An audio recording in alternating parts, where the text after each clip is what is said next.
for innovation and for developing the blue economy for protection of marine and coastal ecosystems through the sustainable use of natural resources, through the investment in human capital.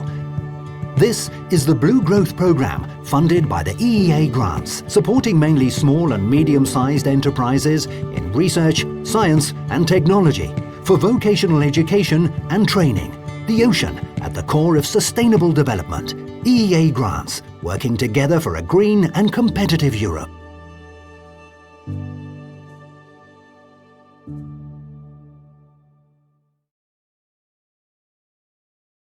Good morning, everyone. Good morning. Good morning. Welcome to this session Hello, on Call 4, Research, and Call 5, Education.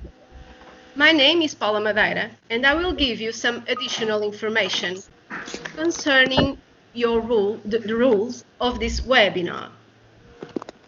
This event is being held in a restricted event format. The access is only for those who have previously registered. This means that we have visual and audio contact with the audience. The webinar will last approximately 2 hours. The first part is dedicated to the presentation of Call 4, Research, followed by a period dedicated to questions and answers, and the second part is addressed to the presentation of the Call 5, Education, and the remaining time for questions and answers. I also inform you that this session is being recorded, and it will be available on our website and social networks. For more information, please visit the EE Grants Portugal website on the page dedicated to the Blue Growth Programme. So, I request you to turn off your microphones, and if you don't, we will turn off. You can use the chat function to ask your questions during the PowerPoint presentation that will be monitored by Katia Afonso. In the questions and answers period is the moment that you should request your intervention by raise your hand button that is in the window control near three dots, so that we can identify who has questions to be clarified. However, we also have the privilege of having our Director General, Helena Vieira, among us, whom I will request to open this session. Please, Helena, take the floor.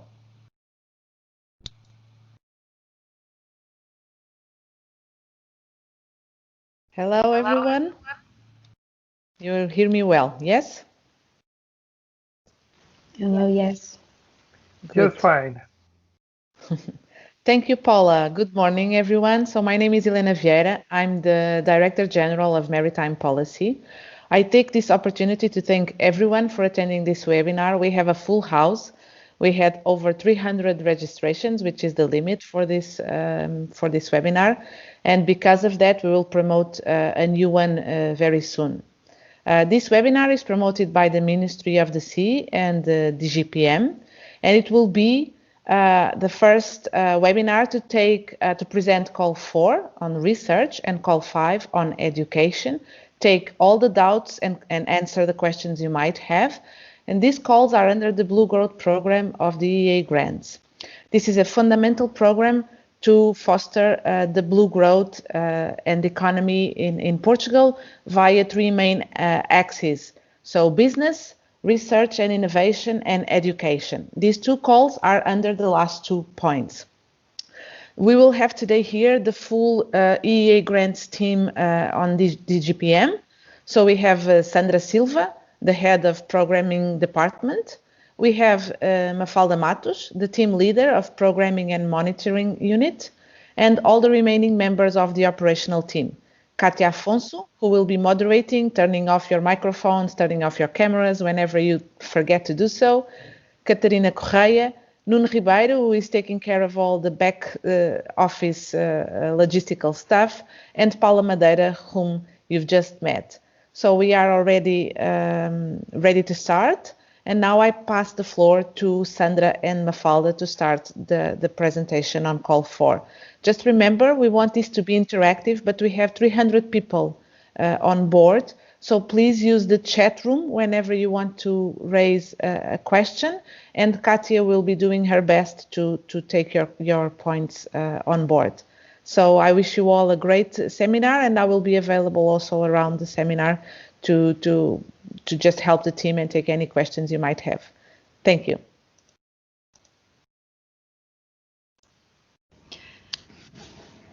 Good morning, everyone. My name is Sandra Silva, and I will share you the presentation to introduce you the call number 4 regarding research at the first part of this webinar.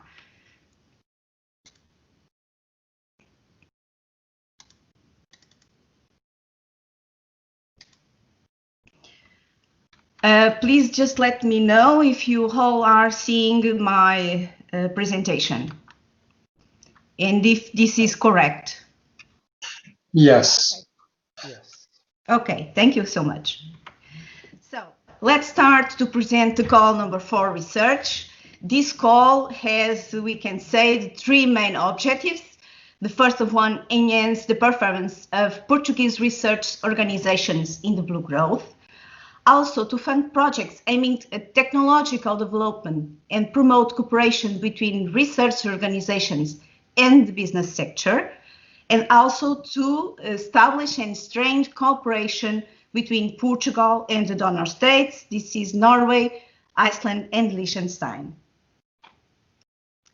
Well, we can say that this call have huge priorities that we would like to achieve. This is to support the marine biotechnology, sustainable fisheries, coastal and offshore aquaculture are of high priority for Portugal and also for donor states. Additional research is needed to overcome knowledge gaps, enhance competitiveness and improve environmental sustainability of these sectors. Ocean economy also includes commercial activities as well as natural capital and marine ecosystems, services that are not traded in the markets. So in this context, marine protected areas are very important and relevant in management instruments. We also would like to achieve protection of the natural capital for maritime activities such as sustainable fisheries, as it allows biodiversity maintenance and protects stocks biomass. To support decision-making on designation of the new marine protected areas, additional data and knowledge are needed. And also, we would like to support research and innovation projects into blue biotechnology and coastal and offshore aquaculture between innovative projects, focusing on technological development and innovative problem-solving solutions, including big data and artificial intelligence, new models and tools, and also digitalization solutions. In case of the proposals of projects in the blue biotechnology and aquaculture sectors, all of the 3 pillars of sustainability should be taken into consideration. In addition, to direct support the blue growth research and innovation, this call also support research and knowledge that contributes to better ocean policy instruments. And at last, there is also need to climate change forecasts based on better modeling of the atmospheric ocean system, knowledge of the potential impacts of climate change and climate solutions, nature marine ecosystems, based solutions, and blue carbon. This call aims to achieve an overall outcome, and this is to enhance performance of Portuguese research organizations. At the end of the program implementation, we should like to achieve these most important targets. We would like to achieve between 5 or 7 joint research projects, 10 joint articles submitted to peer review publications together between Portuguese and donor states authors, 20 articles submitted to peer review publications, enhance performance of 10 Portuguese research organizations, and provide 7 new products, technologies, or services. And this call, as most of you should have been looking for the call text, have several thematic areas. These thematic areas should be the focus or the typologies of the projects that we will propose.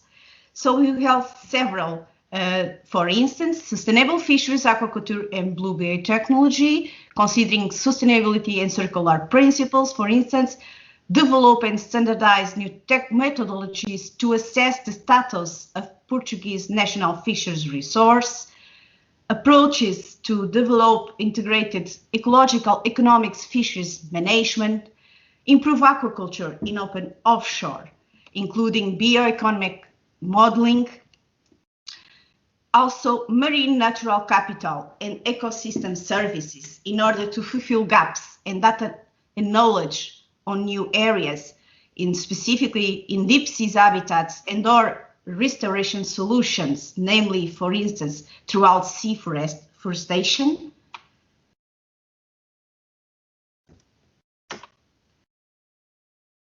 It will also focus on social impact of blue growth regarding sustainable fisheries aquaculture, namely offshore marine biotechnology on local communities in Portugal.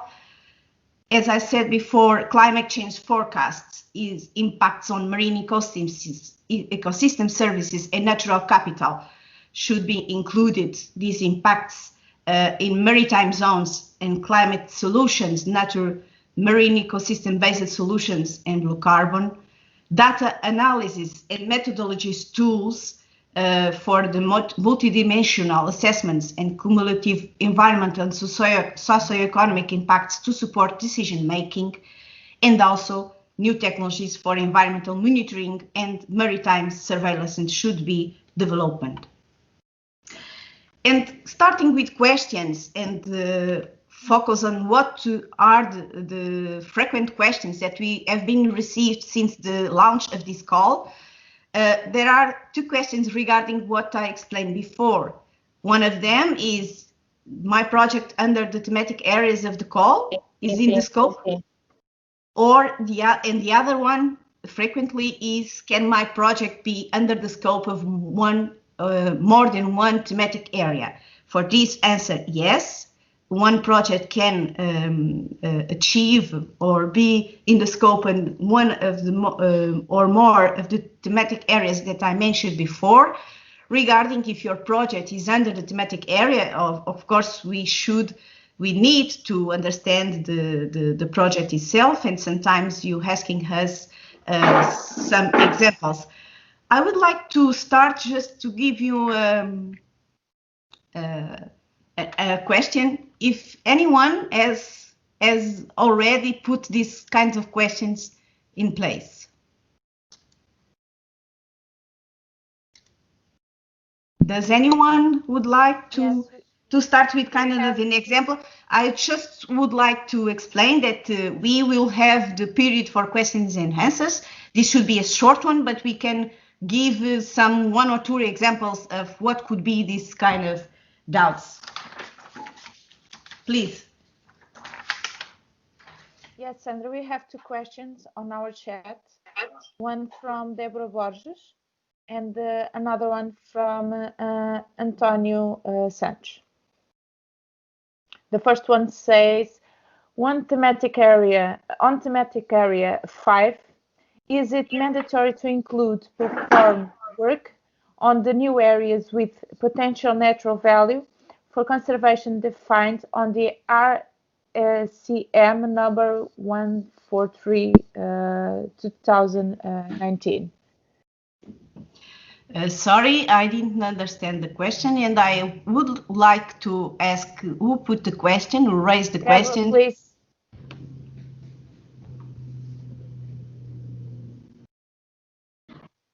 Deborah Borges. Sim. Bom dia. Olá, bom dia. Good morning. Can you put your question, please? Yes. On the thematic area number 5, about marine natural capital and ecosystem services, it mentioned that this should be on new areas of potential natural value for conservation. And in the call, it mentioned resolução do Conselho de Ministros that defines these new areas. My question is it mandatory to include these new areas on the project, or is it just a recommendation? Can we go for this topic, for this thematic area, without focusing in a spatial area that is these new areas with potential natural value for conservation? Can we, or is it mandatory to have these areas on the project?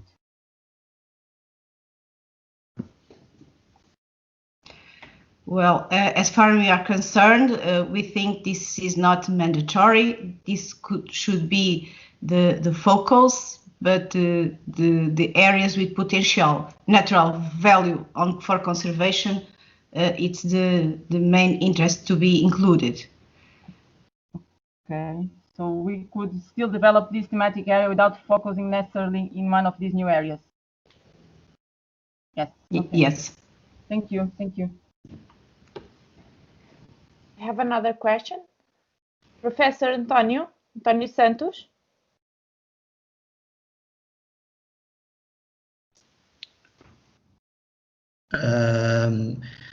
First of all is about the outcomes that you say 20 articles submitted to peer review publication. In these 20 articles, you included 10 joint ones, or you want to get an outcome of 30? Well, the best will be to get an outcome of 30, but this could be cumulative. Okay. Another thing is about the Excel form. In the Excel form, we are only space for three thematic areas. If our project have focus on more than three thematic areas, how do we say that? We put it on the descriptive memory? Yes, you should put it on descriptive memory, but we will take this on account and we will review the application form and allow to select more than three. Okay, thank you very much. So we will go on in the part for questions. So please turn off your micros.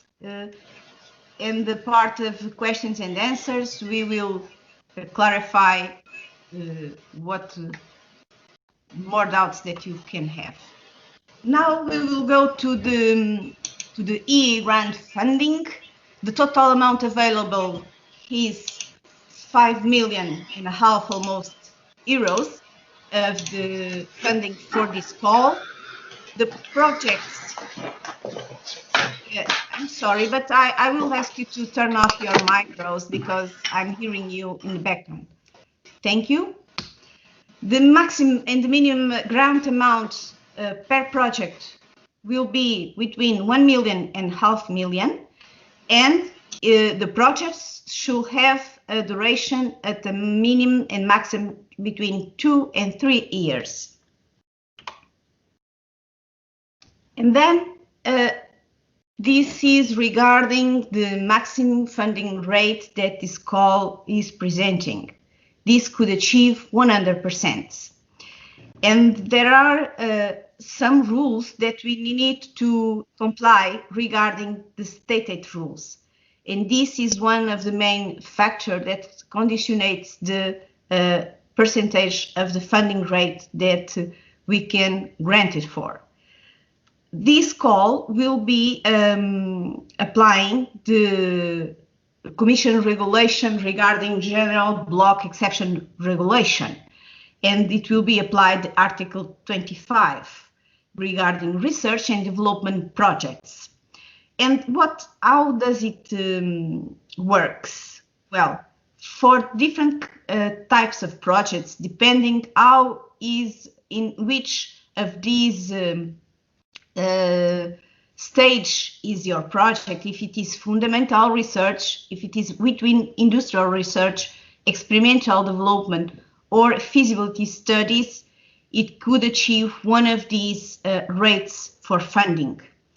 But it also depends of the the kind of entity that is promoting. We also would like to explain that the grant rate within a project is given per promoter and per partner because they can have different conditions. As I said before, for instance, if a project is between experimental development, it can reach more, for instance, 10% if we are talking about a medium-sized enterprises, or 20% if it is a small enterprises. And this can also be supported in more 50% in some conditions. For instance, if the results of the project will be widely disseminated throughout conference, publication, open access repositories, or free or open source software. In the questions and answers, I should say we will have some questions regarding this because this is some kind a issue that brings many questions and doubts. But we also would like to explain that there are also some exceptions for application of these state rules. For instance, and for most of the research entities and universities, which will be the promoters of this call, we will already go throughout the eligibility of the promoter. But in these cases, the majority of these entities, we think that this should not be applied, since the economic activities that are carried out by these entities are secondary, and this should not be higher than 20% of their total activity. Another thing that is taken in account when we establish the grant rate is the economic benefits. This is in the rule of the mechanism, and if there is expected to be generated throughout the implementation of the project some kind of economic benefits, this must be taken in consideration. So there is also a question that we receive often. What is the funding rate for my project? And as I explained before, it depends on the stated rules and also if you are expecting to have some kind of economic benefits. I will answer one question if anyone has a particular direct question regarding this chapter that I introduced to you.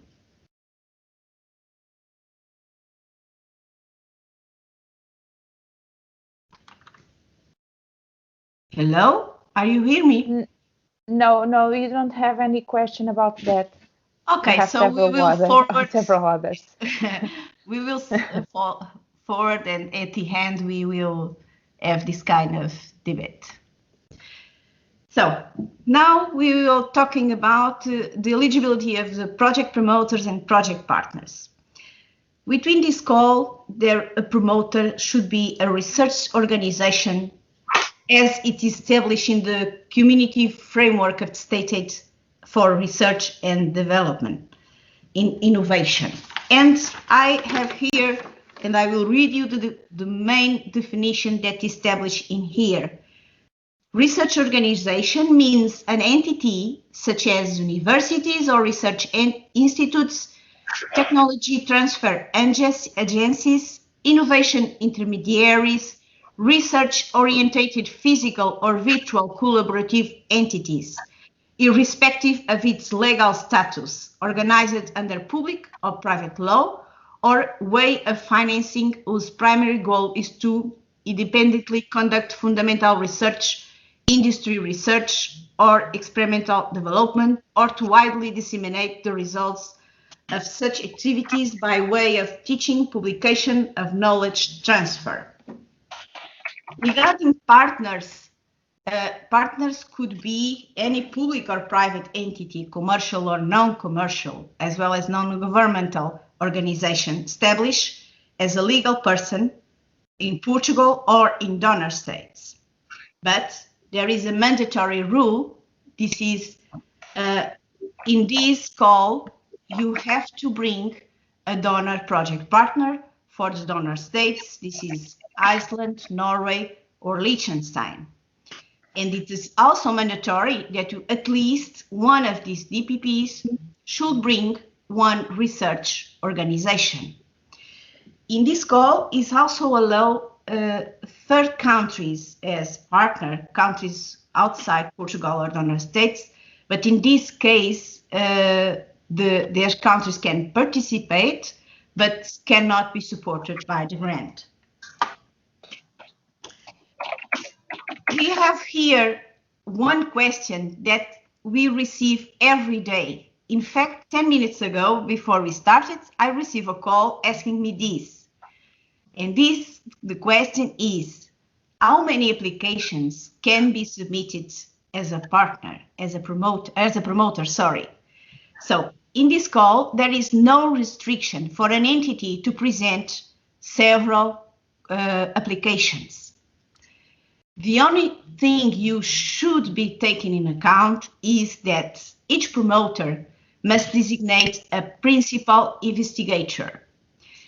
And this investigator should comply with this established rules, as you said. He needs to provide the scientific lead for the research projects on a daily basis. At least a project investigator should be have doctoral degrees and show relevant professional and or academic experience in the scope of the area of the project. It could be from any nationality. It should be employed at full time by the project promoter. The involvement must be significant and sufficient for proper implementation of the project. And at least, last but very important is the principal investigator only can be part of one project and to be a part of one proposal between this goal. So these were the three main questions that we have been receiving. Is my organization considered an eligible promoter? Yes, if it fills in this definition that I previously present to you. Can the promoter submit more than one application as promoter and as partner? Yes, you can submit more than one application. And what are the conditions for the principal investigator? Are those that I explained previously. I also ask you if it throughout this introduction you have one or two questions to be raised.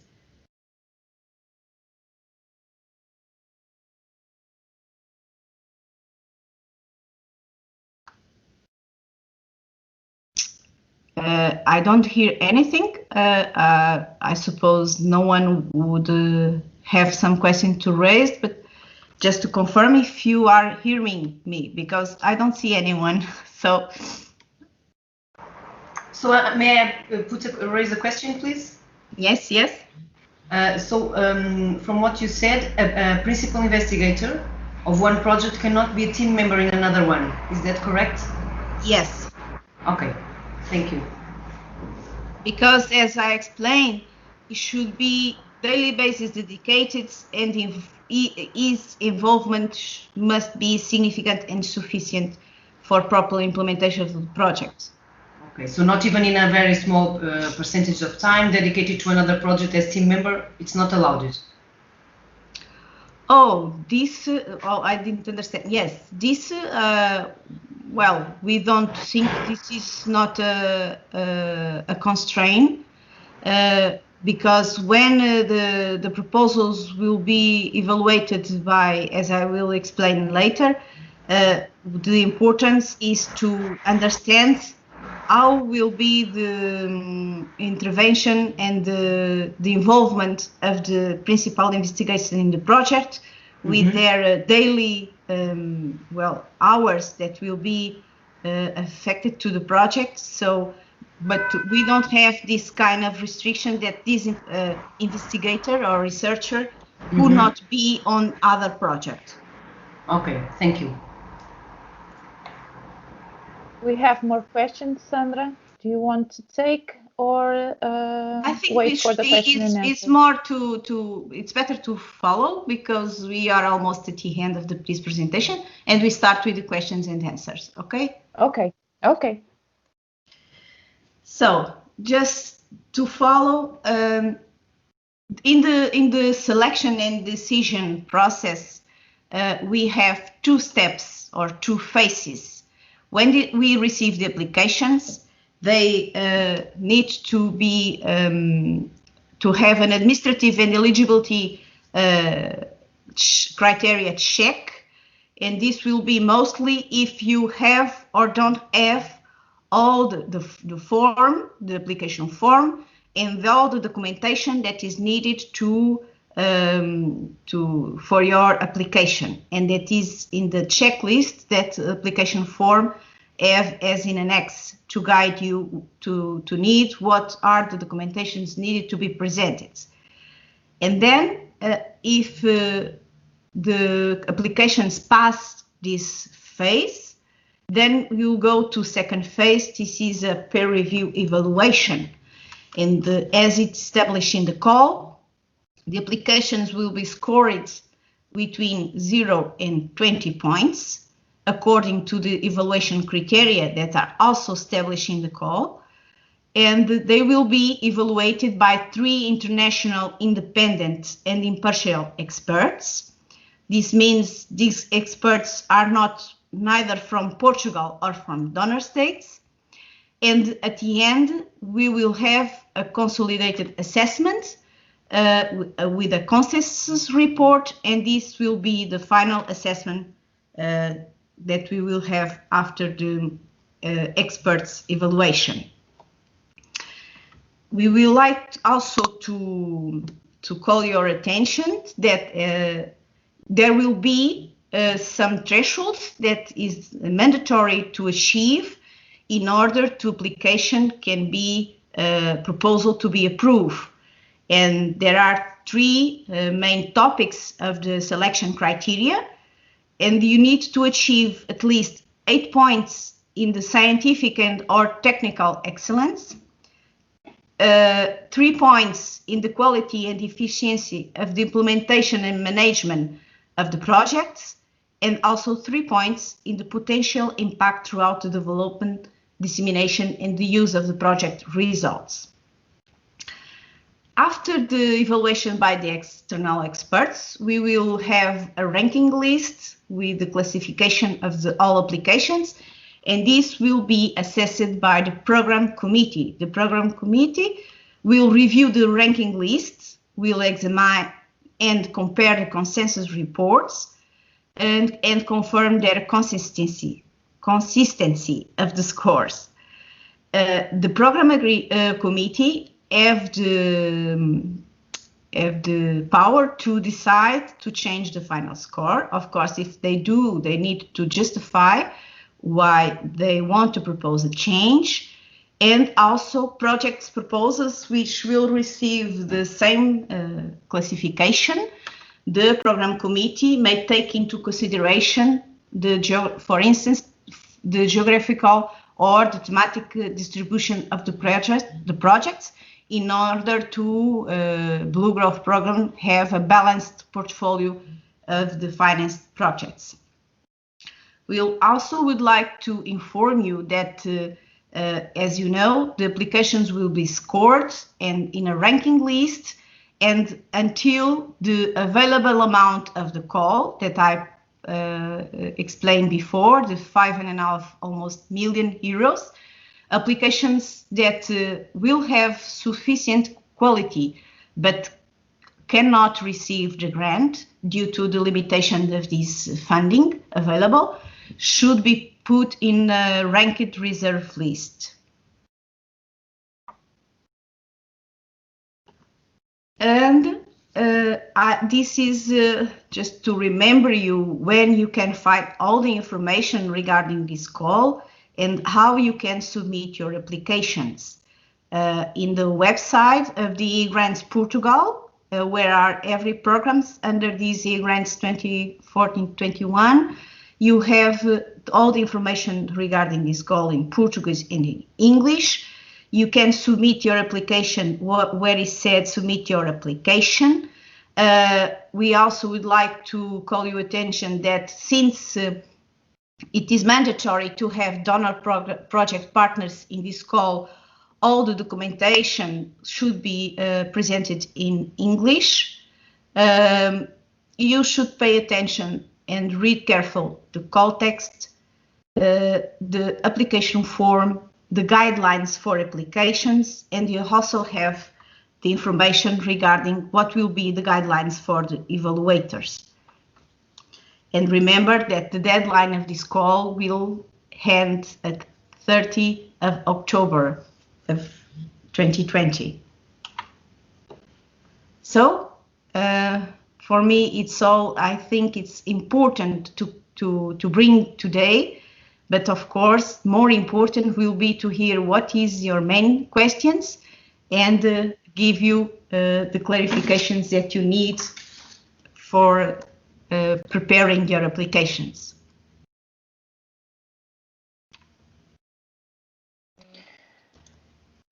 We have several questions about the rates, so I think we should start there. Most people need more clarification about this theme, this type of question, and I think we should. We have like 6 or 7 questions about that, so I think Sandra or Mafalda should explain better this point. I will give the floor to Mafalda to explain the main principles of the rules of the state heads and what is applying here in this call. So please, Mafalda. Hello, everyone. Welcome to our webinar. Regarding the state aid rules, as Sandra explained earlier, that will vary concerning the nature of the research the project is aiming. So we can have a rate from 25% for experimental development to 100% of funding to fundamental research. As Sandra explained before, that doesn't, in most cases, we believe that we won't apply this regulation, as most of research bodies in Portugal are public and don't have the 20% economic development market. That is, they're mostly public funding. They live on public funding. So I don't know if there's any questions involving this directly. Yes, I may call. I only have here F. Sancho. You wanna explain? You wanna? Yes, Maureen. My question was about the documents, actually, that Sandra Silva mentioned that all documents should be in English. Does that apply also to support letters and even all legal documents from institutional legal documents that are necessary, or those can be in Portuguese for Portuguese institutions? Well, if it is a legal document, from instance, I will give you Declaration of Social Security. This will be in Portuguese, of course. So every legal document should be in Portuguese. When I said the documentation should be presented in English, I'm referring the application form.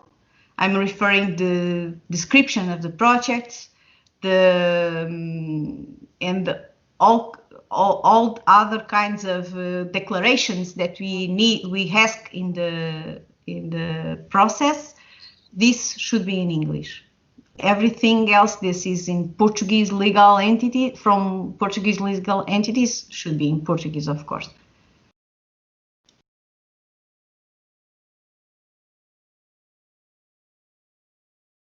Okay, we have several hands raised.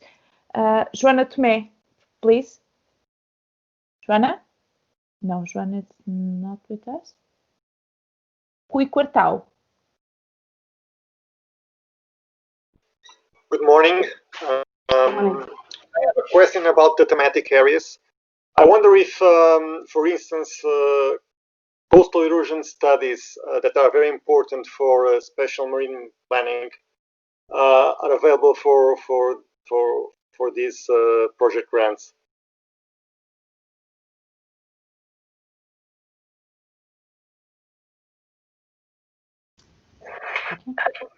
Yes. Thank you. Okay. Thank you, Rui. Now, João Vitorino. Yes, good morning. I have two questions. In fact, one is related to the rates that we have talked about. So just to clarify, so if the goal of the proposal, if the objective of the proposal, the nature of the project is research, we apply the 100% rate, even if in the proposal we have SMEs contributing also to the objectives of the proposal. That was one question. The other relates to the partners. Could you just specify? Can an entity from the local governments, like a town hall from one city, can he participate, be an eligible partner, and be funded by the proposal? Thank you very much. Well, I get this. Regarding your first question, if the research you're aiming is fundamental research, yes, the rate will be 100%. Regarding the second question, yes, the partners can be public entities. Okay, townhouses. Okay, thanks. But just one question, and this is a question of mine also. I said before that the grant rate should be given individually to the promoter and to the different partners, for instance. Yes. And if you have, for instance, you are a researcher entity because you need to be the promoter, but you bring a private entity with profits, we need to understand if it is experimental, fundamental research. Of course, everyone who takes 100%, but if you are in, for instance, in the experimental development, so we need to have to take in account the majority of the nature of your private partner. For instance, if it is a small grant scheme, if it is a small company, it will have more 20%. I don't know if I clarified just a little. So yes. We have a proposal that is for research, so it's fundamental research. And then there are partners that are SMEs that will contribute to this fundamental research. So we must justify in the proposal. No, if it is fundamental, everyone takes 100%. 100%. But it is necessary to justify by partner that the role of this partner, in fact, corresponds to fundamental research, correct? We look to we take into consideration the project, not the work developed by each promoter or partner. Okay, understood. Okay. And you can see in the application form there is a field that you need to provide this information. If you consider that your project is in a experimental or in a fundamental research, so you define what is the scope of your project under these three definitions. Yes. Okay. Okay, those whose the questions was answered by Sandra or Mafalda, please lower your hands. Okay. Now, Guilherme Vaz. Hello, good morning, everybody. Guilherme Vaz from Portugal. I have a question regarding the distribution of money between donors and Portuguese members. I have heard some rules or some rumors that there is some division between the donors and the Portuguese entities, or there's no rule for this money distribution? There's a mandatory rule. A donor partner from the donor country must not get more than 40% of the budget. But there's no rules 40%. in terms. So, but that's the maximum, meaning they can also receive less, let's say, right? They don't have to get 40%. Okay. No.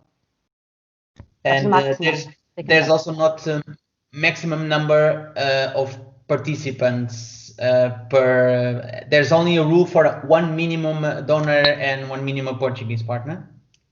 Yes. Okay. You have to have a partner from the donor country, and be Portuguese. The promoter must be Portuguese. There's no limit to participation in the project. You can get Thank 5, you very 10, much. 20. Yes. No. Okay. Thank you very much. Okay. Welcome. Thank you, Guilherme.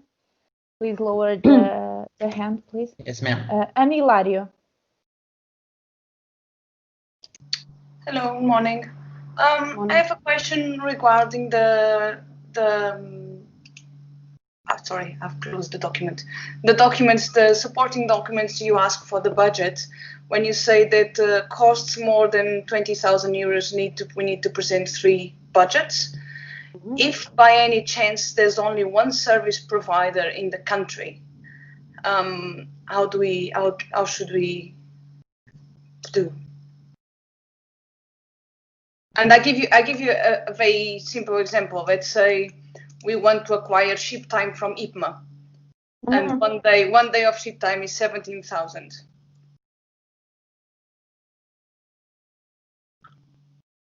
Where do I get my other 3 budgets from? Kata, do you want to answer that? If you don't have any other suppliers or other company that makes that work, you must justify. You have to write a justification and saying this is the only supplier that makes this job, that makes this work. So I don't have another one, and we will take in consideration what you wrote. Okay, thank you. Okay. And I supply a letter just saying this as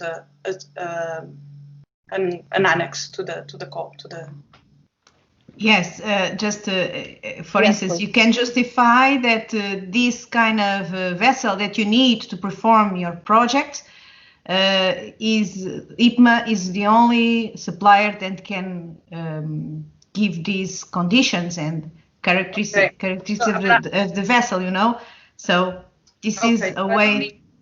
I don't need to look for budgets outside the country, because of course there's other ship providers in Spain or in France or in Belgium, but that's no need. If there's only one provider in the country, that's enough, a justification. And for instance, you can, if you bring some donor partner project that have a vessel, this is an example, okay? Because suppose that you have a donor project partner that have a vessel and will use the vessel in your project. This vessel can be used. You need to justify the daily cost of this vessel regarding some conditions. For instance, there is the need to have some kind of external expert that certificates that the daily cost of this vessel is an determined amount per day.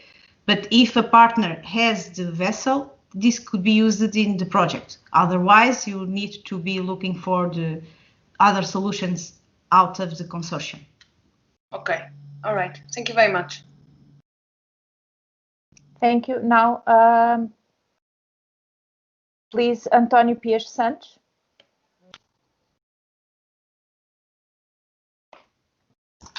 Yes, I have two questions.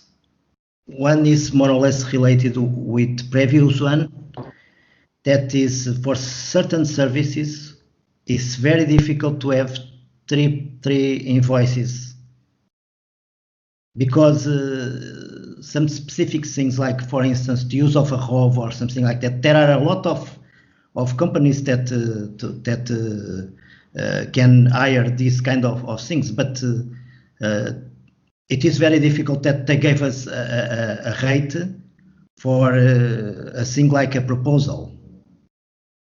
For instance, if we want to use ROV Luso, that is probably the only in Portugal that goes to depths under a certain depths, we can have only this rate for this ROV, or we have to find it outside the country also, because the problem is it is not easy to ask for this invoice to companies that we only say that is for a proposal. They are consuming time with this, and most of times they don't want to say. This is related with my other questions. Is there any good justification for us to have to deliver so many bureaucracy, so many documents, things that could be presented after if the proposal is approved? Because the huge list of documents is impressive and is very time consuming for all of us. And if the proposal is not approved, it's waste of time. Thank you.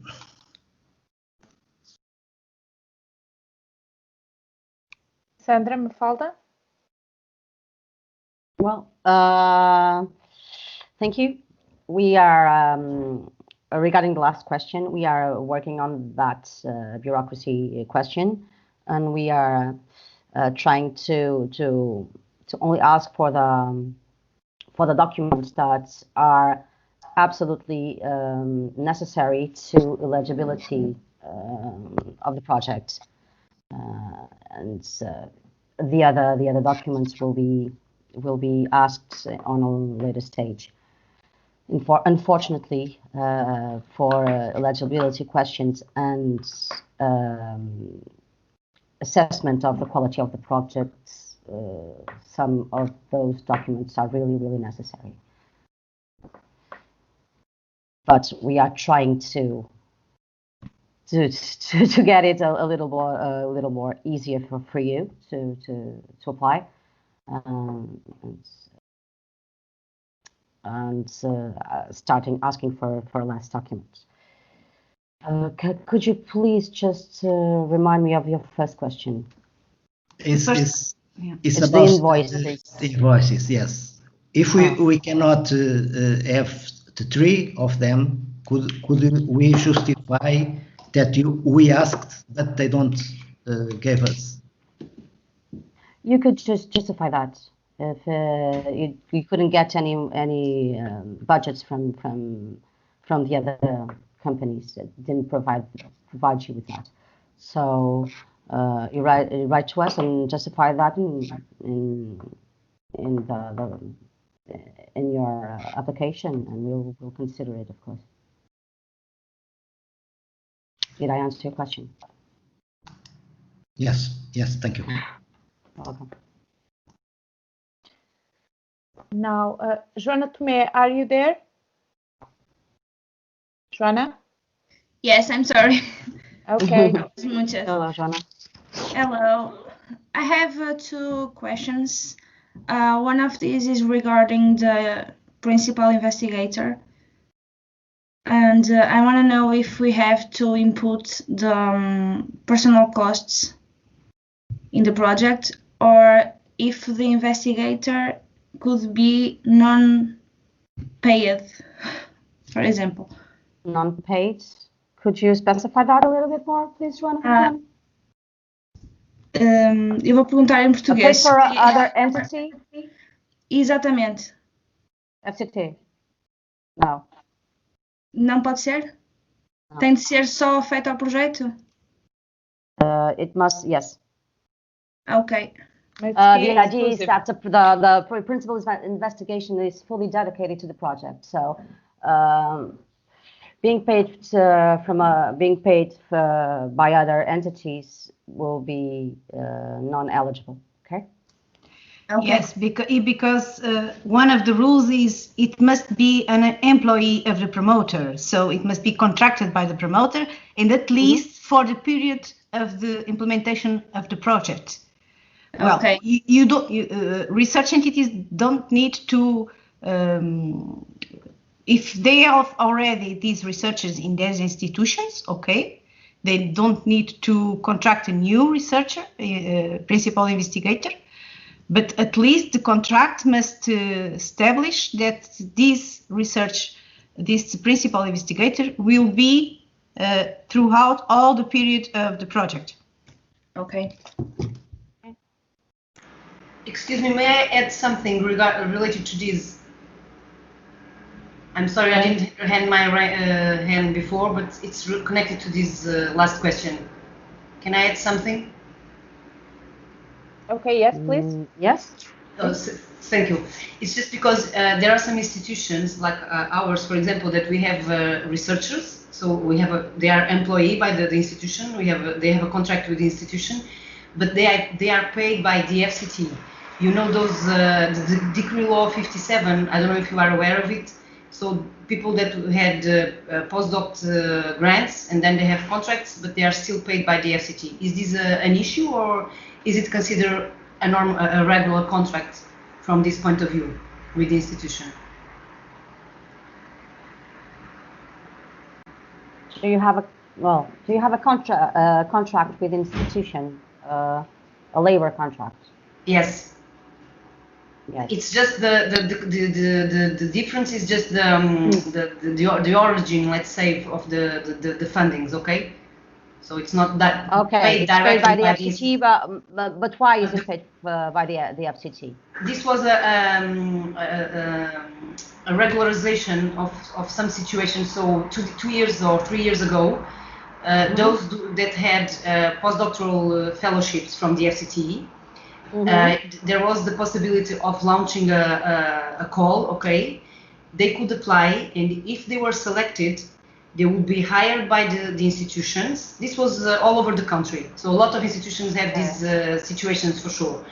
They become hired with a labor contract from the institutions, but the funds come from the FCT because they previously had a grant from the FCT. So it was a kind of regularization of the labor situation. May I? Yes. May I? Just in order to say what Patricia has said, they have 100% funding from FCT, so they are paid for the university of the research institution, but they are funded. The institution is funded 100% their salaries by the FCT. So the thing in here is that I can put a principal investigator in there with his salary. I think not. This is the question. Yes, that's what I was trying also to. Who pays the salary? Sorry? Who pays the salary? The institution. The institution. The institution. Yes, but it's funded. But it's funded 100% by the FCT. That is, there will be more than 100% of funding. Yes, and this for us is double funding, of course. Yes, yeah, of course, it's double funding. But I understand the question because this was the reason of the first question. If I can put this principal investigator, but I do not put any kind of grant for its salary. Exactly. Yeah, exactly. You could not, if you could not input any personal costs for this person, for example. Well, at first view, but we need to study this better, okay? Because we need to see the contract that the PI has with you, with your organization. to see every point of the contract to see if have an exclusive thing with other project, an exclusive thing with other organization like FCT. We need to see the contract. You must send the contract of your PI. It's a completely normal, regular contract. You know, he's been hired. Yes. They have been hired as researchers to perform research. They are not allocated to specific projects. Okay, it's just the question of where the funds come from. But okay, I will send the question by email and send you a copy of the contract. Maybe it's better. Yes, because we have to see who pays. Also, who pays the PI, right? So we, like Sandra said, we don't double funding that person. So we have to see everything, every document. Yes, but then there is the other question of being a PI and not being, not having any costs, personal costs from that point of view. Considered, you know, he could just be the PI but not being paid by the project. I don't know if it's a possibility. You don't want to input. If not possible, yes, maybe he could be the PI but not have the salary as a cost of the project and just have a budget for other things, for the activities, for research activities. I think that is possible. I think you just input the human resources if you want to, but they must be human resource from your entity. That is. Okay. Okay. Okay. Thank you. Now, please, F. Sancho. Yes, my question is about dissemination. There was also a question related to that in this meeting chat, which is since if we are proposing a fundamental research project, and since the outcomes are basically research articles, mutual research articles, that means that in terms of a dissemination for a project, it can be basically referred to expected publications, or does we need to include other activities or such as technology transfer to society or involvement of public? That's my question. Falda, Sandra.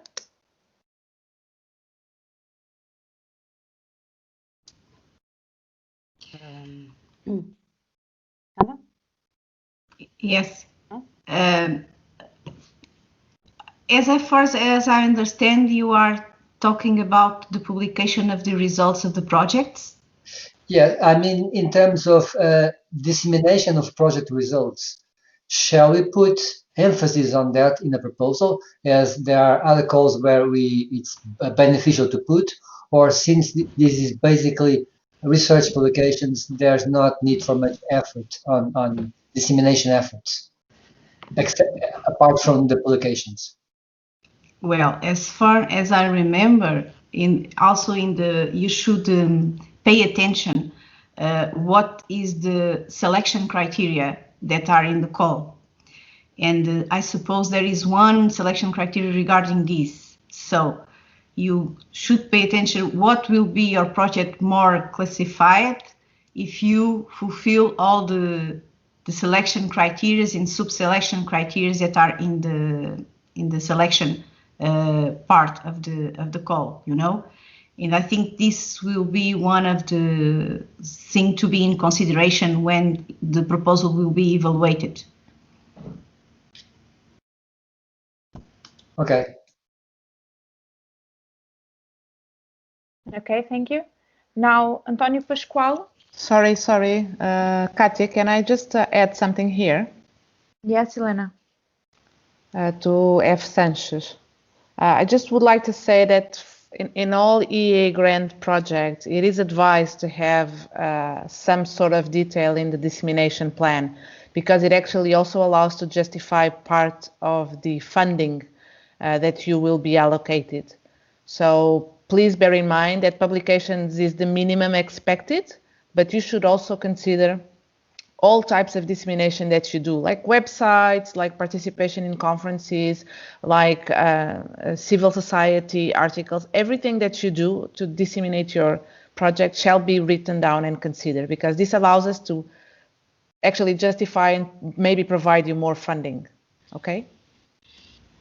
Yes, thank you, Elena. And just to complete, as you know, one of the documentation that is mandatory to present is your communication plan of your project.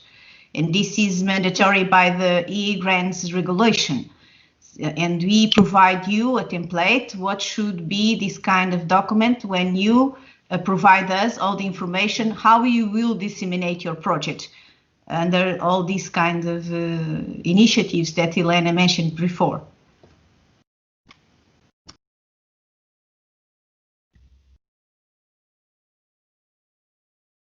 Okay, so we have 5 minutes to more questions, because we have to start the education webinar. So Antonio Pascual, please. Yeah, thank you. Thank you. Good morning. Good morning. Good morning. I have a quick question regarding the grant rate, because I work at IST. We are in the process of developing technology for ocean exploration and exploitation. Now, suppose we go ahead with a project whereby we want to develop the new methodology to do adaptive ocean sampling. In other words, to have 1, 2, 3 or more assets in the water, going through the water column and getting a synopsis of what is going on. Now, we have to transition from the lab to the experimental world in order for the thing to be credible. So it's not clear to me where the dividing line is between fundamental research and experimental development, because if we are to publish our results in highly recognized journals, we have to have the experimental counterpart. Are we going to be penalized for this? That's my question.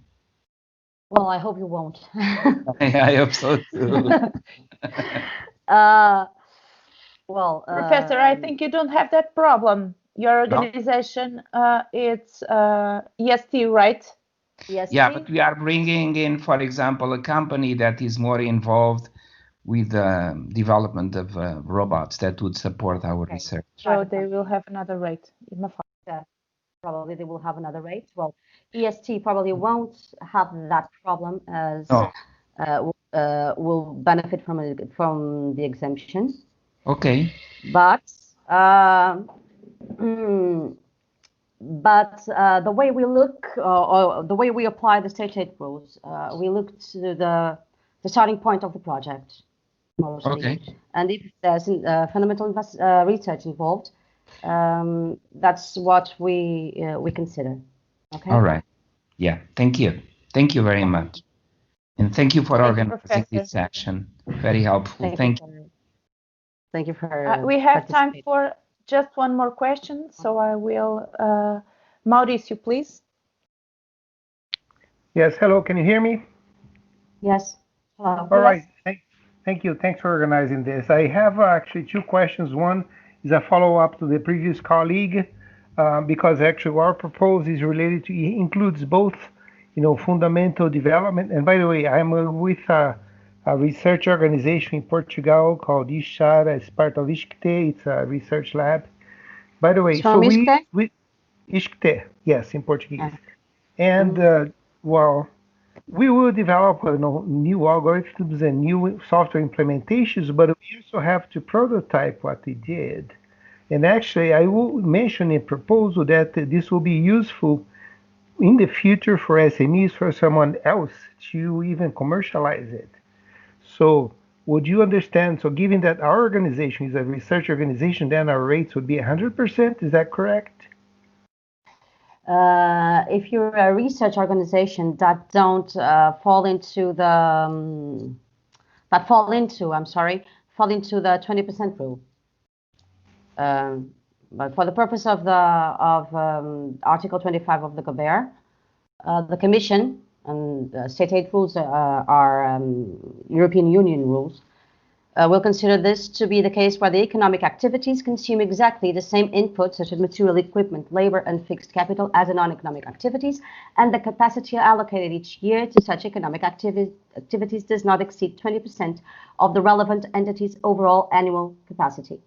So, what does this mean? It means that if you don't go to the market and finance yourself more than 20%, you will benefit from exemption. All right. So I won't apply this regulation to your project. All right, thank you. And okay. Thanks so much. And I have a second question, not quite related. This is with regards to the application itself. Looking at the website, there's an English form called Project Description version 3. And somewhere else it mentions a thing in Portuguese called Memória Descritiva. They appear to be the same content, but not quite. So how do they relate to each other? How do we go about filling those out?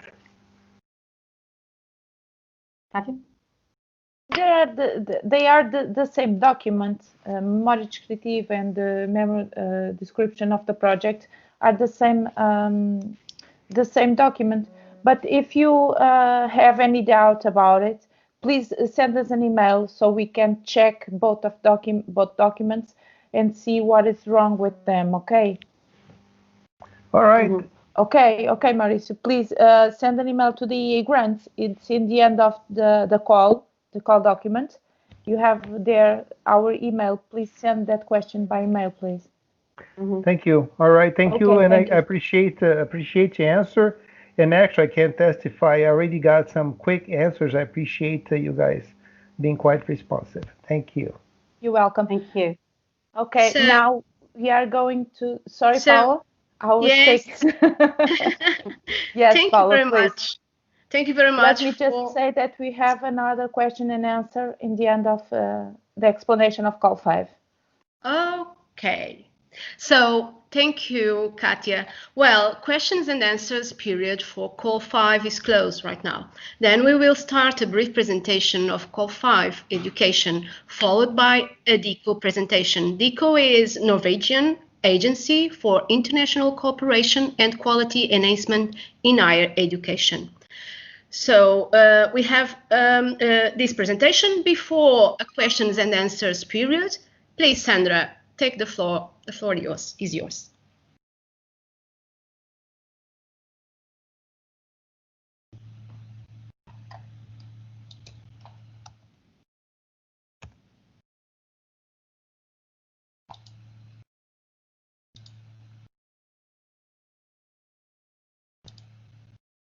Sandra, the floor is yours.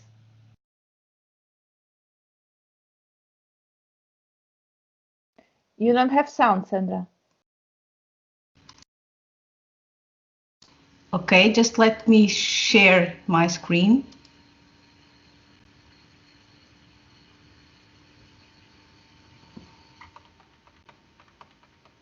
What are you seeing the presentation?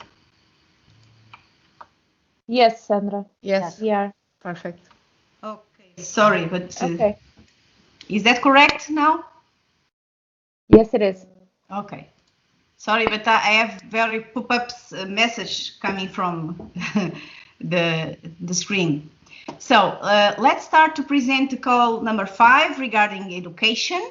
This call has 2 main objectives. The first of all is to improve skills and competences in marine and maritime teams throughout education and training, and also to establish and strengthen cooperation between Portugal and the donor states. And this call also has some kind of priorities. It is regarding ranges from elementary school to university level, and it also includes professional degrees. It will intend to improve cooperation partnerships between education, research, and business. The traineeships, apprenticeships, and work placements, and also professional development of teachers and lecturers will be included also in this call. and higher education student and staff mobility between Portugal and donor states is considered relevant. Also, this call have an outcome regarding education, training and cooperation in marine and maritime issues, and we would like to achieve 50 ACTS credits received by students in the mobility projects, 12 joint intellectual outputs created in cooperation projects, for instance, studies, curricula, teaching materials, conference papers, etc., and 120 participants who self-declare improved skills and competences after courses.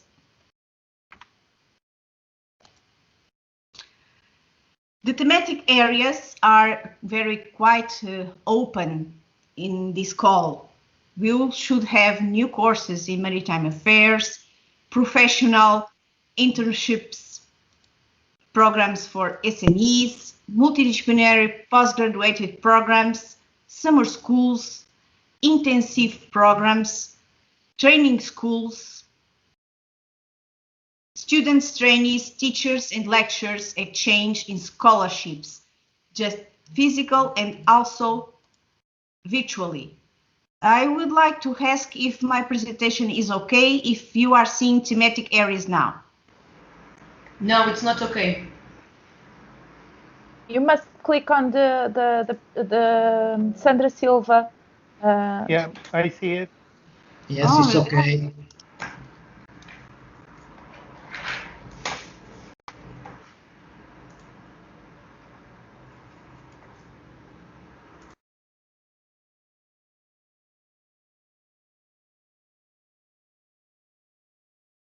Sandra, it was okay.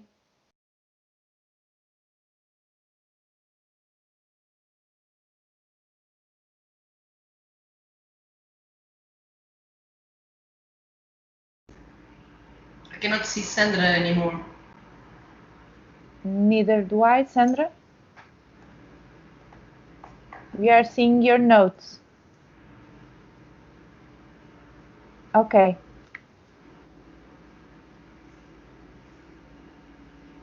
Okay, now it's moving.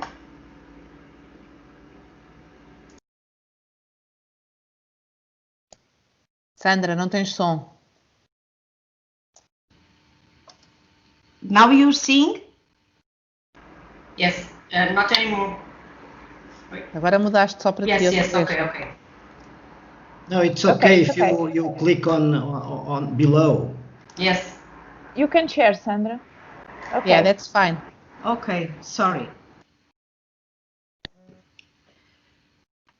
I would like to provide you some examples of what we are expecting here.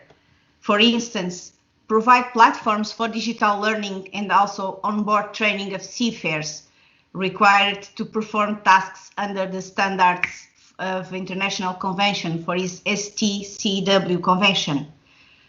Also, education and training can be provided in the context of existing or ongoing research projects between Portuguese and Iceland or Norway's entities. For instance, you can present a project that could be complementary for one project that we are presenting in the research area.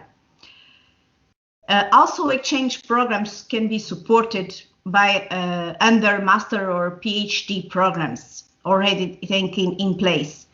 And the scholarships also can be included into projects related to other activities or as one isolated one. I would like to call attention that the scholarship needs to be awarded by the promoter or the partner according to a transparent regulation and open policy access. That could be the one already taking place in the entity.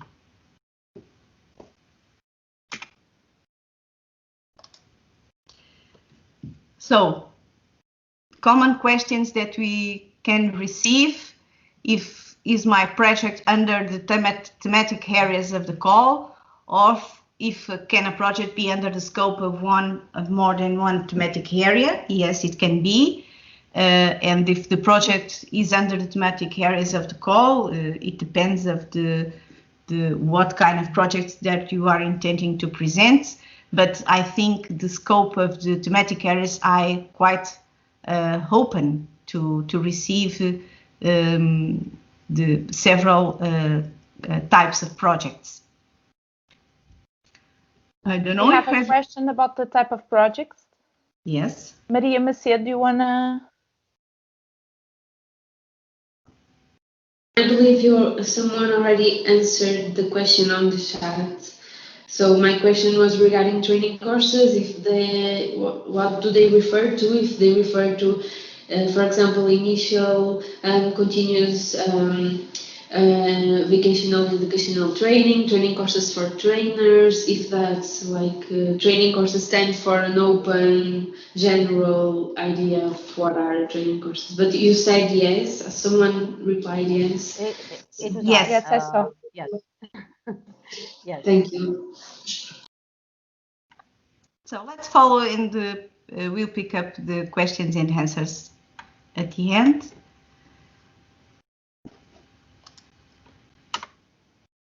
Here in this call, we have a total amount available of 1,500,000 euros, and the maximum and the minimum grant amount per project will be between 250 and 200,000 euros. And the duration of the project should be at least in an average of 2 years. Here we also have this kind of issue regarding the maximum funding rate. And the maximum funding rate of this call will be 90%. It also will have taken in account the stated rules, but here we will apply the minimis height. And just to give you an idea what is the minimis height is we can fund and grant an entity no more than 200,000 euros within 3 years. So the restriction will be this if, for instance, you have already received some kind of other funding and of other programs funding. We need to understand if you already achieved this amount. Otherwise, we can fund until 90%. Of course, in this call also will have exceptions for the application of the state rules. And here we also have to bearing in mind and to take into account the economic benefits that can be generated within the implementation of the project to establish what will be the maximum funding rate per project.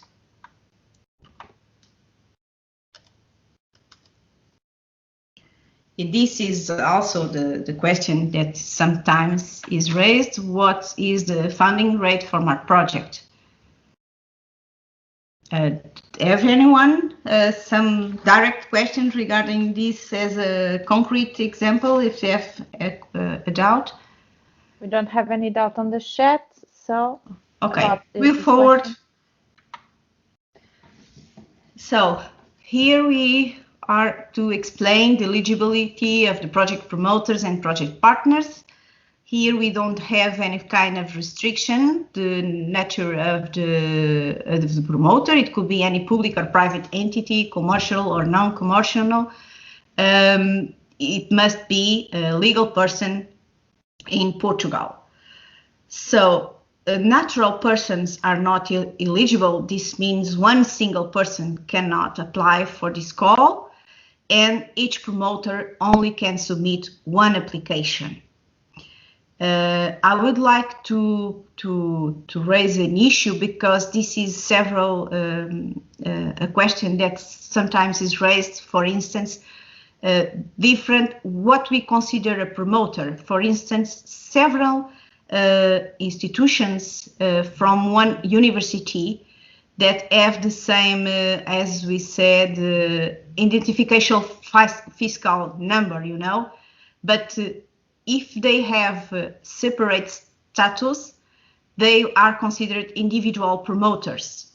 So several faculties from one university can apply independently to this call. And also partners can also be any public or private entity within this call. And this also allowed that, as well as in Portugal or in donor states, of course, and you will be more scored if you bring a donor state entity within your project, as well as VET institutions in Switzerland.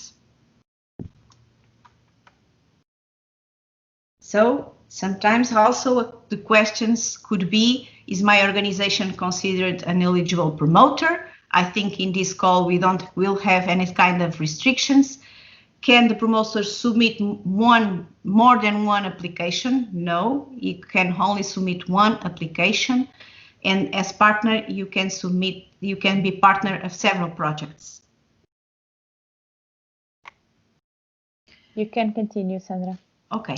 Here, also in the selection and decision procedures, we'll have two phases, also the administrative and eligibility criteria compliance, and the second is the quality selection by the application of the selection criteria. You can score your project between 0 to 100 points. Two impartial and external experts, at least one can be from the program operator, will evaluate your proposal. In case of the difference between the scores given by the two evaluators is higher than 30% of the highest scores, then we need to call a third expert, and the consolidated assessment, the final result of the evaluation will be the average of the scores awarded by the experts. There is a threshold that is needed to achieve in order to be selected, the application. These applications could not have lower than 50 points. And applications that have sufficient quality but cannot receive the grant regarding the available fund also will be put in a reserve ranked list. At least this ranked list will be appreciated in the recommendation from the selection committee that also will examine and compare the consensus of the reports from the experts and the result. Here also can be this score can be changed with a properly justification, and the selection committee submits the recommended projects to be approved to the program operator, and this is the process of the selection. Also in this call you have all the information to submit your applications, with the application form, the call, and all the documents and templates that you need to apply. And the deadline for this call will be 11 of December 2020.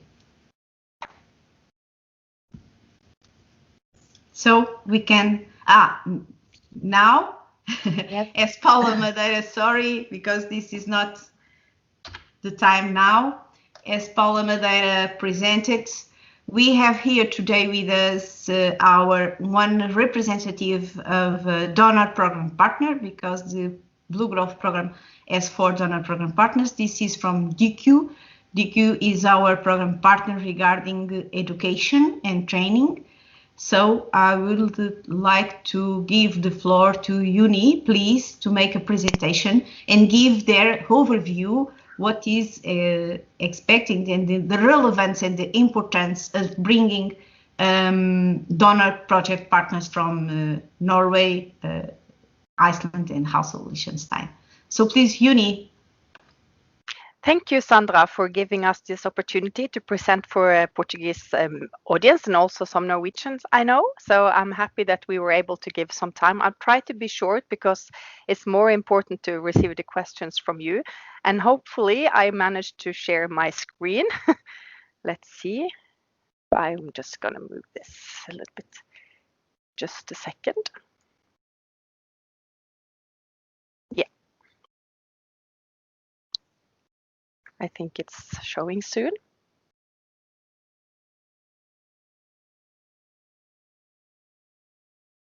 Can you see it? Perfect. Yes, yes. Oh, Yes. before yes, I can see it, so that's good. Yeah, okay. I will put it so that you see it in just a second. Now. Yeah.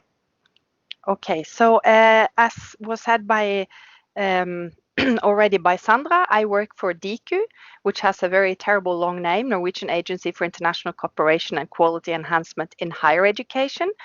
I attend this webinar today together with at least my colleague Margun, who will during my presentation be able to answer potential questions in the chat. So please feel free to ask questions that we can reply. But of course, it's the program operator in Portugal who is responsible for the call. So DIKU is Norway's official agency for international programs and measures related to education. By the way, can you see now my second slide? No, we should see the first one. You just see the first one. Strange. How to find a Norwegian partner in education. Okay. Yeah, from my my part, I can see it, but let's see. We can move ourselves your slides. Yeah. Okay. Yeah, you have it in your. Yes, you can go to the top line and use the arrows that says 1 of 8, 2 of 8, and you can move the arrows. Okay, there. Yeah. Okay. Yes, thank you. So, we are also responsible for the Erasmus program, for instance, like we are the national agency for the Erasmus program. And we are also serving, it is commissioned by several national and international public organizations to administrate programs at all levels of education. So it means that from elementary school, kindergarten, as you can see here, all the way up to universities and university colleges. And let me see, when it comes to this call, relevant to this call are actually from primary and secondary school, which is from 1st to 10th grade. So we start school in Norway at the age of 6, but we believe that maybe upper secondary schools, vocational education and training, that are the most relevant one, including, of course, higher education. So just brief, we are follow the Bologna and we have a 3+2+3 degree structure in higher education, as I believe also Portugal have. This is just a small kind of demonstration of our school system, which I will not go into detail, but this is for you afterwards because the presentation will be shared with you. So you can have a look here in case you don't understand quite how it works. And also when you are addressing Norwegian potential partners. And if something is unclear about the Norwegian sector, you're also welcome to contact us. So one of the two main objectives of the EEA and Norway grant is to increase cooperation and relations between the beneficiary and donor countries. So we like to see many cooperation projects between Portugal and Norway. And we believe that these are the fundamental part of the grants and a unique opportunity to tackle common challenges, such as within the marine and maritime sector, which I believe we have a lot of common challenges and issues to cooperate on. And also we think that it's wise to look at previous projects and see where we already have cooperation. And this could be both funded from the EEA Norway grants. It could be also Erasmus+. And we already know that there are some projects funded through the Erasmus Plus program and between Norway and Portugal within the Erasmus Mundus joint master programs. And we believe that it's a good way to connect those already existing programs. Also, if in order to know which institutions in Norway are providing bachelor's and master programs relevant for this call and offered in English, you can go to the Study Norway portal, as well as to ask us or look Google networks within marine and maritime sector in Norway, because there are quite a few. Yes, and just some advice on how you can contact potential partners in Norway. I guess you have also some, well, that could be also the other way around, that Norwegian partners would like to identify Portuguese partners. But my presentation is mostly concerned with how you can get in touch with a Norwegian partner. So it's, yeah, we often see like a huge demand for project collaboration from the donor states, such as Portugal, and it's therefore important that you have a clear picture of your project or the activity, and not too long. So when you send an inquiry for the partner, it should be sent as early as possible. And luckily, the deadline is not until December, so you still have lots of time to investigate. Yeah, so I think, yeah. And what we can do to help, one of our tasks is, as I have been saying before, is to communicate partnership opportunities to relevant institutions and identify and bring in potential donor project partners. So this means that you can contact us with your request, but it has to be clear and precise.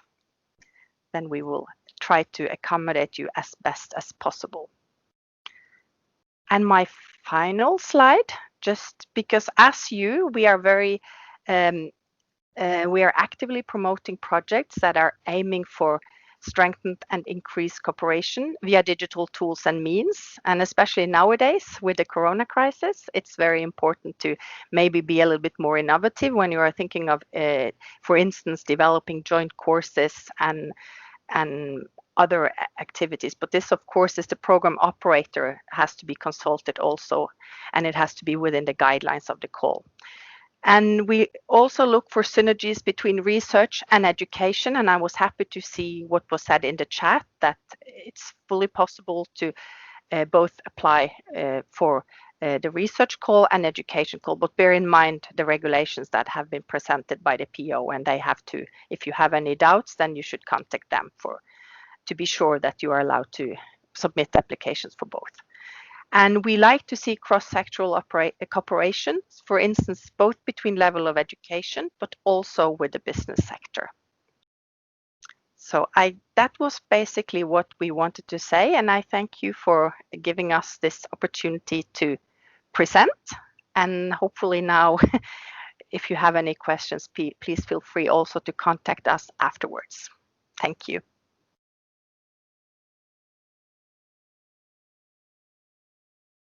Sandra, please.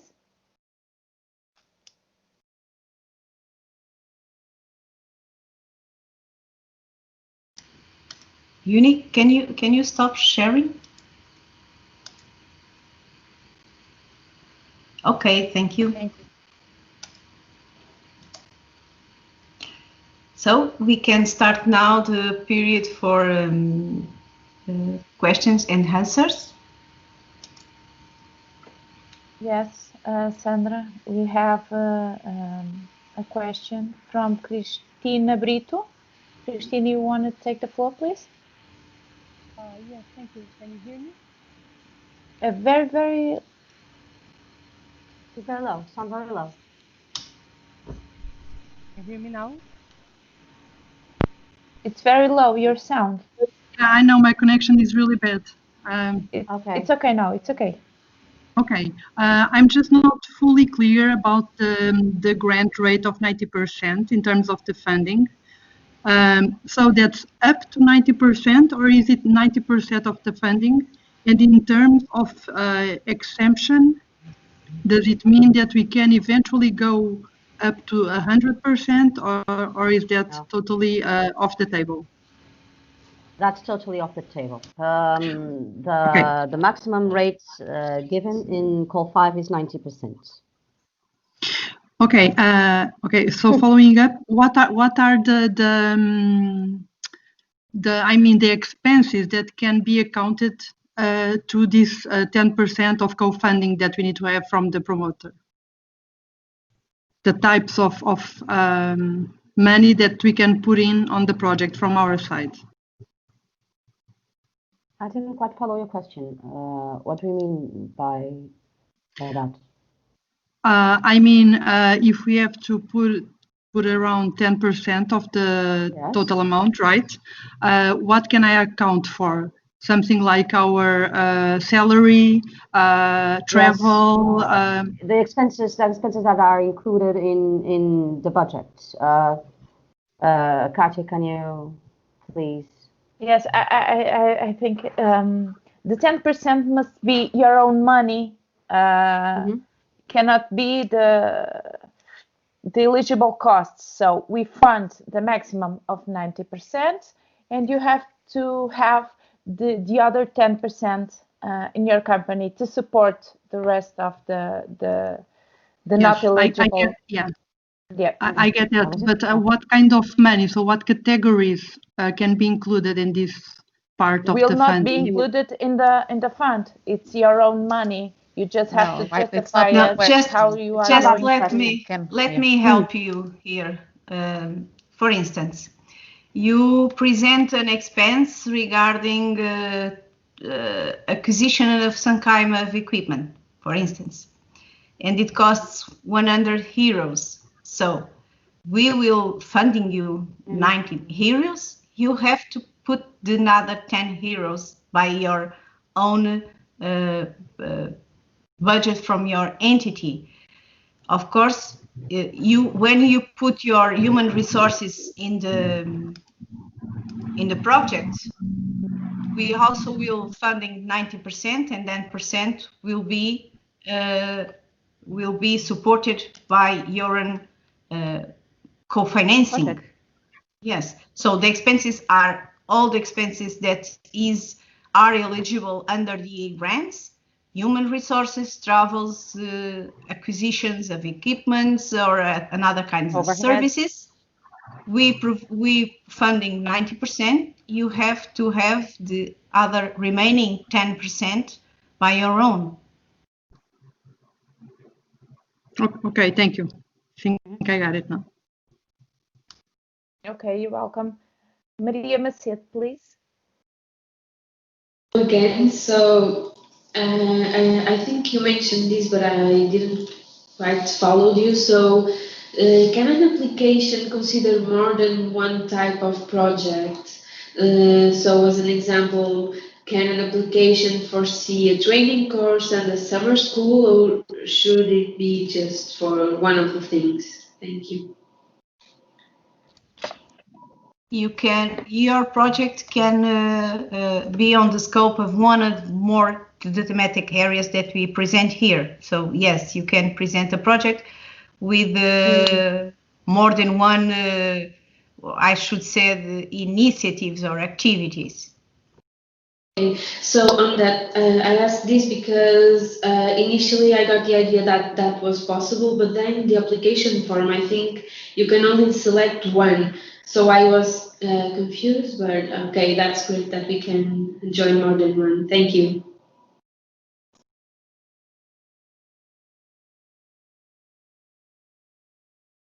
Thank you, Maria. Catarina Liotta. Yes, good morning.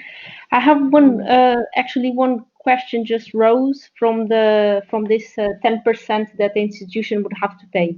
So it is 10% of each item. It's not like you cannot. It's not from the whole the bulk budget, and then you can allocate, for example, one human resource that is paid by the institution.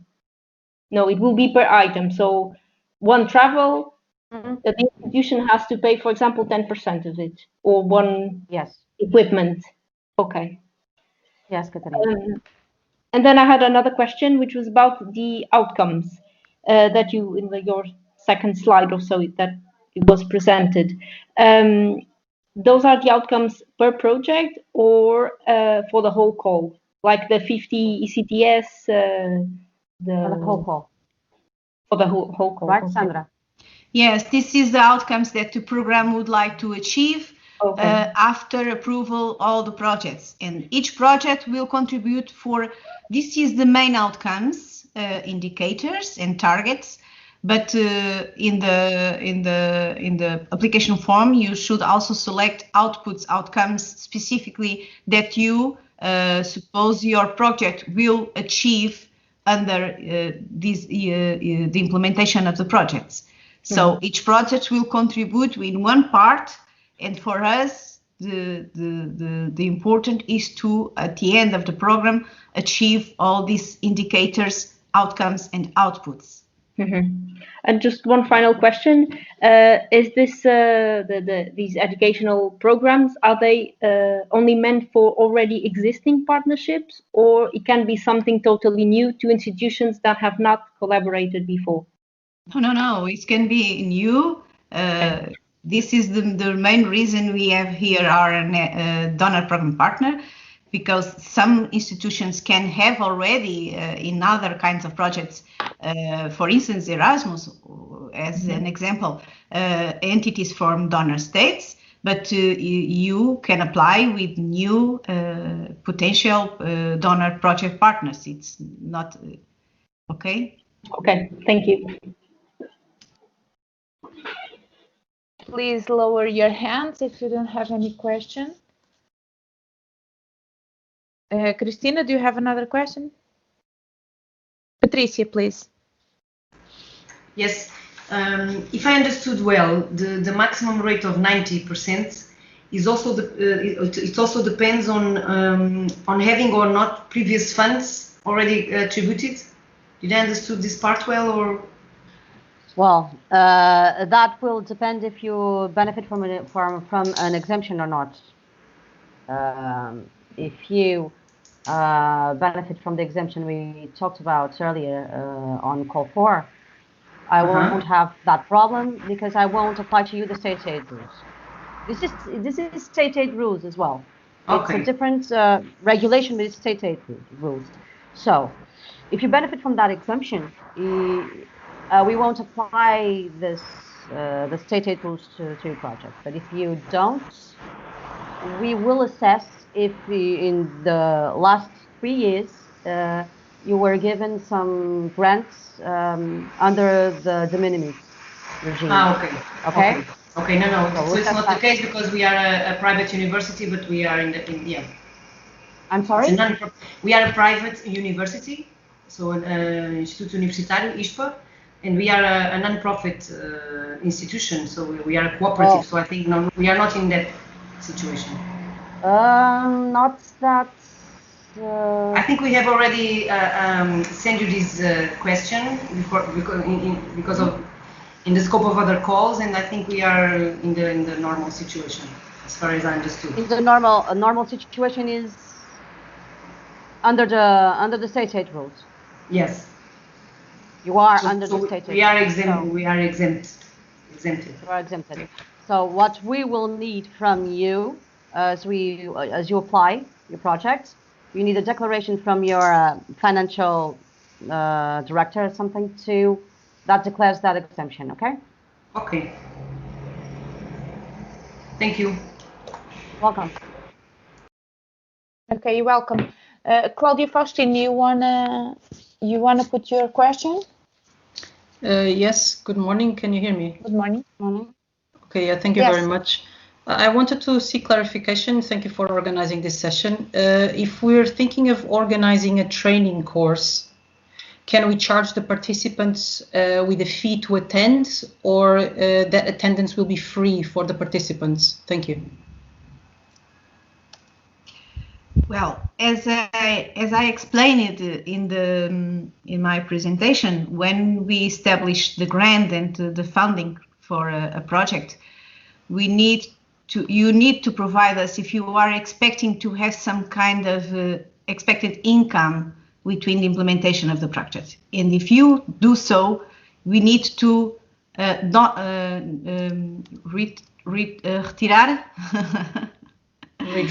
withdraw this amount from your eligibility expenses. This will not be funded. Okay, that's clear. Thank you very much. Okay, thank you, Claudia. Henrique Galan. You want to put your question, Henrique?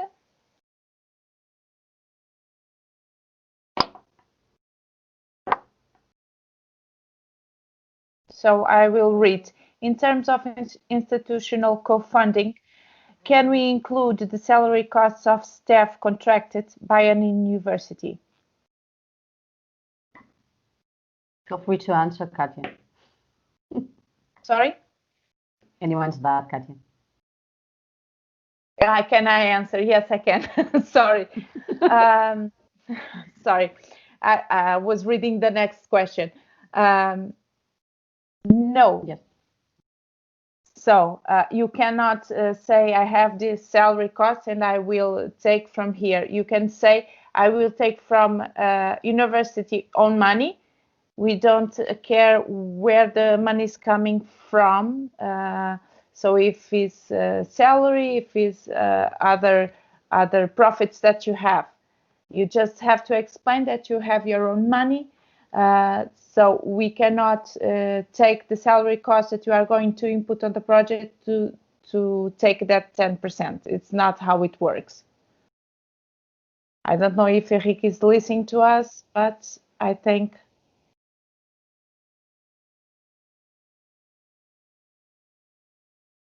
No.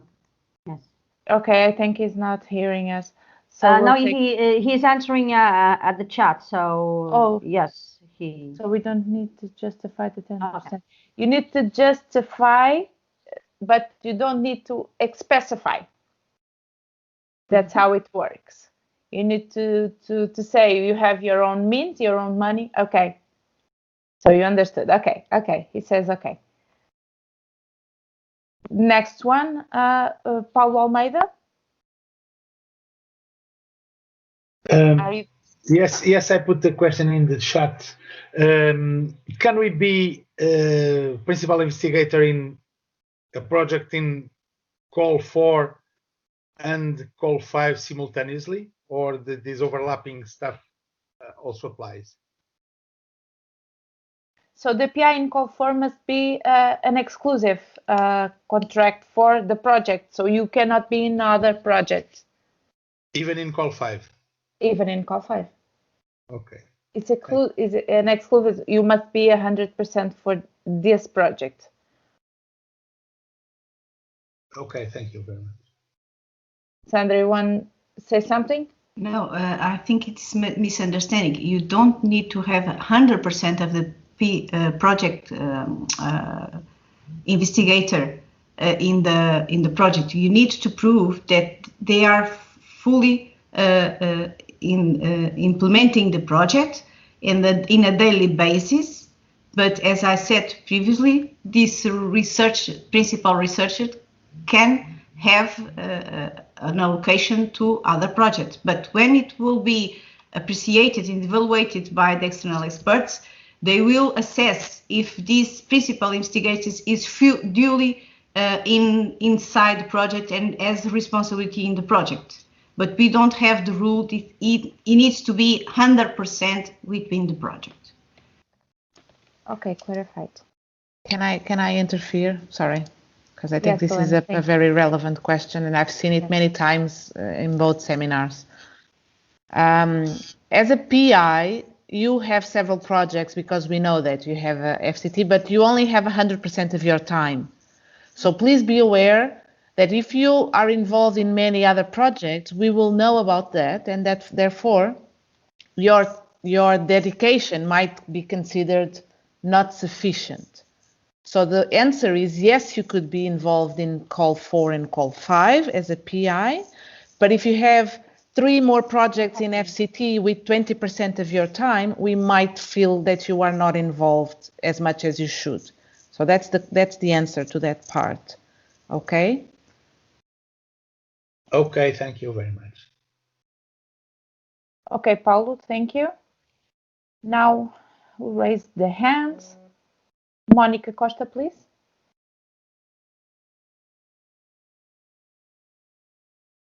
Monica, are you there? Yes. Hello, everyone. Thank you. Yes. So regarding the audiences for the training courses, for example, it's not clear if we can consider fishermen as a possible audience. So on the regulation, we see on board people. Can we consider fishermen also or not? Thank you. Yes, we don't have any kind of restriction of the target group. The importance is to be in the scope of the call. And you can relate this education between business and also between research. Okay. So you can bring all kinds of audiences for the training or for education that you will be developing.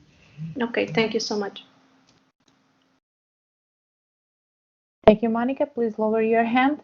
Rita Borges.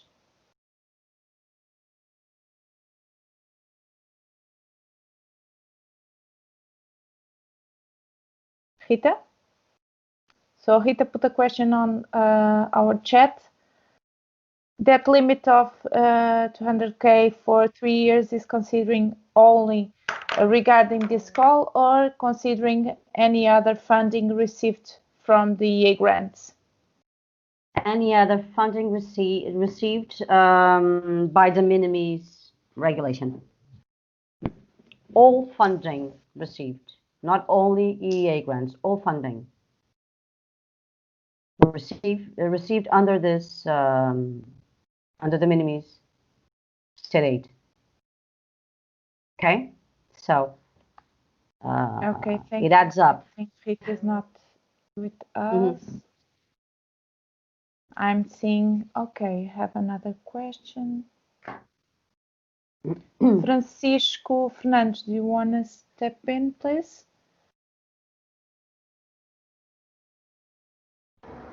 Hello. Hello. I put the question in the question and answers, yes. But what is the annual cumulative limit for a promoter or partner participating in multiple EA grants? I think you said in a 3 years base, it's 200,000 euros, yes? Is there an annual limit for this? Can you repeat your question, please? A promoter or partner participating in multiple EA grants has any annual limit in this funding? You say if you apply the de minimis rules, you will have 200K for 3 years, and that doesn't matter where the grant comes from. It could be a grant, it could be European Union, it could be all the programs you can assess and you can apply. Well, but as you have seen in call 4, we are applying another regulation. It's the GBER and has a limit for economic agents of millions. So I think you don't have that problem there. In call 5, we're applying the minimis, and the minimis is 200K for every grant you receive, every single one. It gets registered in ADC, and we'll consult it. When you get to the 200K, we will stop the funding. Just to give you just some more clarifying. This rule that between 3 years we can fund more than 200,000 euros is when we apply the minimum height rule. In this particular call of the education, we will apply the minimum height rule.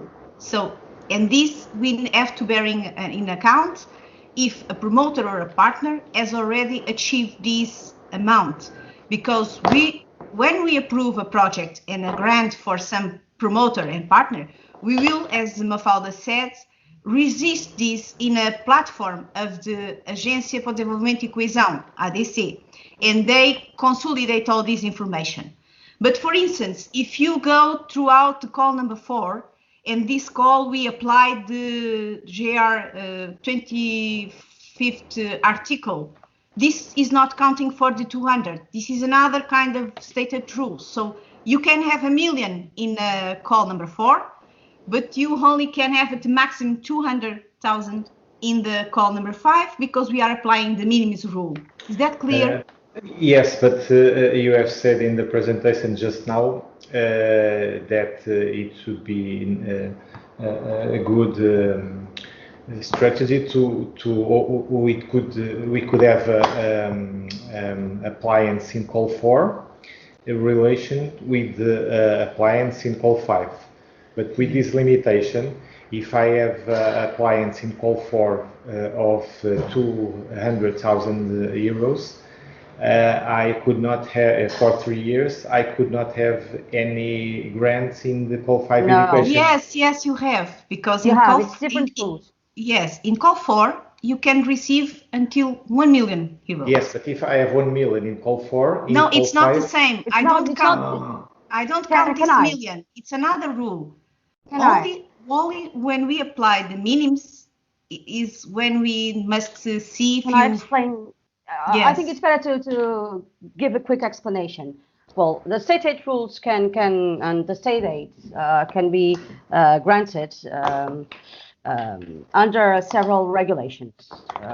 In EA grants, we work with GBER and de minimis. De minimis, when I give you a grant in de minimis, I only can give you 200K for 3 years. That's the de minimis rules. In GBER, I will apply a total different ruling, set of rules. That's what I give you in call 4 won't count to call 5. Okay. It's like 2 separate buckets. Okay. I think you were going to count all the budgets in all the projects in call 5, in call 4, in other programs as environment. You're going to call all the money that was getting in the calls, but it's not like that. Can I just compliment Mafalda?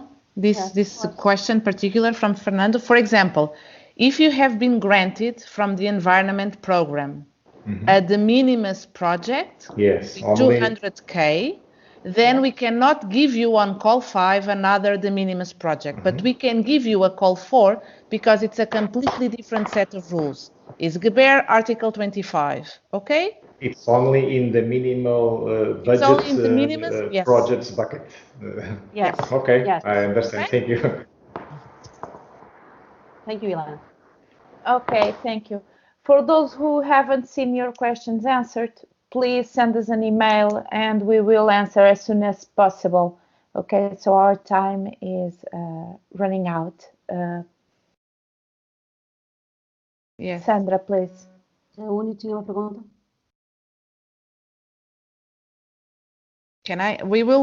are trying to set up another webinar because the search was tremendous for this one. We know we have a waiting list, so we will announce very shortly another one. And in case you need to come back and make more questions, we probably will do separate ones, call 5 and call 4.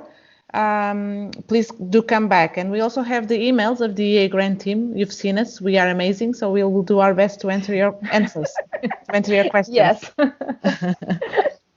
Thank Thank you so much, and I hope this this webinar was useful for you. And we are always available to clarify and to help you to present us the best proposals.